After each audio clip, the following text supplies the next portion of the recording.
Heyit namozi o'qimay turib qurbonlik qilsa bo'lamdi? Savol. Assalomu alaykum hurmatli ustoz. Saudiya Arabistonda bu yil 2011-yili Arafat kuni shanba, muborak Qurbon hayit yakshanba kuni bo'ladi ekan. Diyorimizda dushanba hayit namozi o'qiladiganligi ilgari surilmoqda. Undaqda diyorimizda hayit namozini hayitning ikkinchi kuni dushanba o'qigan taqdirda hayitning birinchi kuni yakshanba hayit namozi o'qimay turib qurbonlik qilsa bo'lamdi? Hayit namozini faqat o'qiy olmay qolib qurbonlik qilsa ham qabul bo'lamdi? Javob. Va alaykum assalom va rahmatullohi va barakatuh. Barliq hamd sana Janobi Allohga bo'lsin. Shundaqla payg'ambarimizga, oila tavobatlarga va uningga toki qiyomatgacha ergashganlarga durud salomlar bo'lsin. Kuchli qarashda hayit namozining hukmi vojibdir. Muhammad rivoyat qiladi-ki, Ummu Atiyya radhiyallohu anha mundaq degan: Rasululloh sallallohu alayhi va sallam bizni hayzlar va sirtqa chiqmaydigan qiz cho'kanlarni ikki hayit namoziga elib chiqishga, ularni musulmonlar jamoati va duo talablariga qatnashishga buyurib, ayollar namoz o'qiydigan joydan hayzlarlar ayrilib tursin dedi. Bir ayol: "Ey Rasululloh, birarsining purkanchisi bo'lmaschu?" dedi Rasululloh uningga. Do'sti uningga purkanchilardan kiydirib qo'ysin dedi. Bu hadis hayit namozining vojibligini ko'rsatadi. Bu namozni hayitning birinchi kuni kun chiqib 20 minut atrofida vaqt o'tgandan keyin toki peshingacha o'qiydi. Vaqtida o'qimay o'tkazib o'tgan ahvolda qazosini qilish kerak bo'ladi. Sahobalar bundoq rivoyat qiladi. Bir karvon kelib Rasululloh sallallohu alayhi va sallam huzurida yangi oyni oqshom ko'rganligiga guvohlik berishgan edi. Rasululloh sahobalarni shu kuni ig'iz echib o'tib, atisi atiganda hayit namoziga chiqishga buyurdi. Bu hadisni rivoyat qilgan Shu'ba bu kech tarafda bo'ldi-ku deyman degan. Qurbon hayit kuni haramda hayit deb belgilangan Zulhajjining 10-kunidir. Bu Arafatda turadigan kundan keyingi kundir. Chunki dunyoda Arafatdan faqat birila bor. Shunga boshqa diyorlarmi Qurbon hayitni belgilashda haramga ergashadi.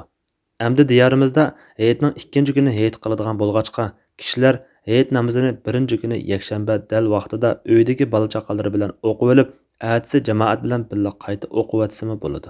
Unda qilolmaganlar diyorimizdagi hayitning birinchi kuni, haramdagi hayitning ikkinchi kuni hayit namozini jamoat bilan birga o'qib, qazosini qilsa bo'ladi. Demak, bu ahvolda hayit namozi qazo qilingan bo'ladi.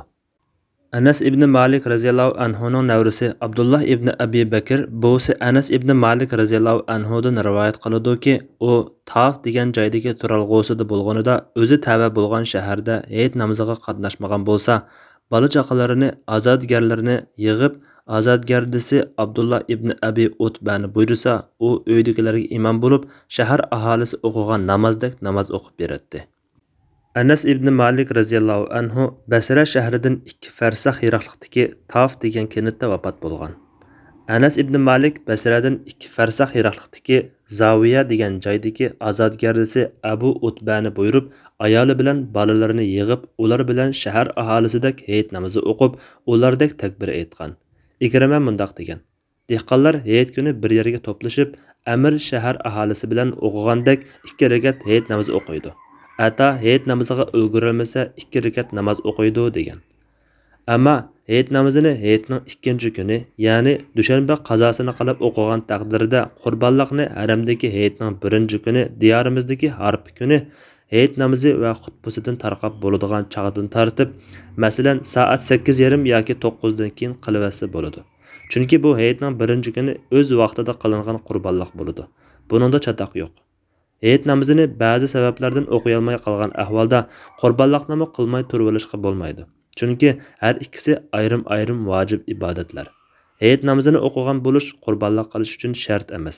Shart bo'lgani hayit namozi o'qilib xutbasidan tarqab bo'ladigan vaqtdan keyin qan qilish. Undan burun qilib olmaslikdir. Lekin qurbonlikni birinchi kuni namozdan yongandan keyin qilish sunnat bo'lsa-mu, qolgan ikkinchi yoki uchinchi kuni qilish barliq olimlarning nazarida joiz. Shunga hayit namozini o'zi oilasida birinchi kuni vaqtida o'qib olgan bo'lsin yoki ikkinchi kuni qazosini qilib jamoat bilan o'qigan bo'lsin yoki hayit namozini faqat o'qimagan bo'lsin, qurbonlikni diyorimizda hayitning ikkinchi kuni, ya'ni dushanba qilsa-mu kengchilik bor. Alloh eng to'g'risini bilguchidir. Fatvoda Dr. Abdulaziz rahmatulloh. Fatvolar majmuasi 2-tom, 95-nomerlik fatvo.